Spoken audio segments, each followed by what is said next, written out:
କାହିଁକି ସେ କ୍ଷେତ୍ର ହେଉଛି ଶଙ୍ଖ କ୍ଷେତ୍ର। ଶଙ୍ଖାସୁର ବୋଲି ଗୋଟିଏ ଅସୁର ଥିଲା, ଯିଏ ସମସ୍ତ ବେଦକୁ ଚୋରେଇ ନେଇ ସମୁଦ୍ରର ଅଗଭୀର ଜଳ ଭିତରେ ଲୁଚିକି ରହୁଥିଲା। ଭଗବାନ ମୀନ ଅବତାର ନେଇ ଶଙ୍ଖାସୁରକୁ ଯେତେବେଳେ ବଦ୍ଧ କରିବାକୁ ବାହାରିଲେ, ସେ ଶଙ୍ଖାସୁର ଭଗବାନ ବିଷ୍ଣୁଙ୍କର ସୁଦର୍ଶନ ଚକ୍ରରୁ ବଞ୍ଚିବା ପାଇଁ ଲୁଚି ଲୁଚି ଆସି ଶ୍ରୀକ୍ଷେତ୍ରରେ ଆପଣମାନେ ଯେଉଁ କଳ୍ପବଟ ଦେଖୁଛନ୍ତି ତାରି ଆଢୁଆଳରେ ଲୁଚିକି ରହିଲା।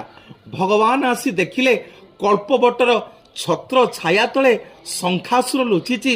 ଯେତେବେଳେ ସୁଦର୍ଶନ ଚକ୍ରକୁ ଭଗବାନ ଛାଡ଼ିଦେଲେ ନା, ସେ ଶଙ୍ଖାସୁର ଗୋଟିଏ ଶଙ୍ଖ ଆକାରର ହେଇଗଲା ଏବଂ ସେ ସୁଦର୍ଶନ ଚକ୍ର ସେ ଶଙ୍ଖ ଧିରେ ବାଜି ଛିଟିକିକି ପଡ଼ିଲା। ଏବେ ଆପଣମାନେ ଗଲେ ଦେଖିବେ ସମୁଦ୍ର କୂଳରେ ଗୋଟିଏ ତୀର୍ଥ ଅଛି, ଯାହା ନାଁ ହେଉଛି ଚକ୍ର ତୀର୍ଥ ଏବଂ ସିଏ ଥିଲା ଶିବଙ୍କର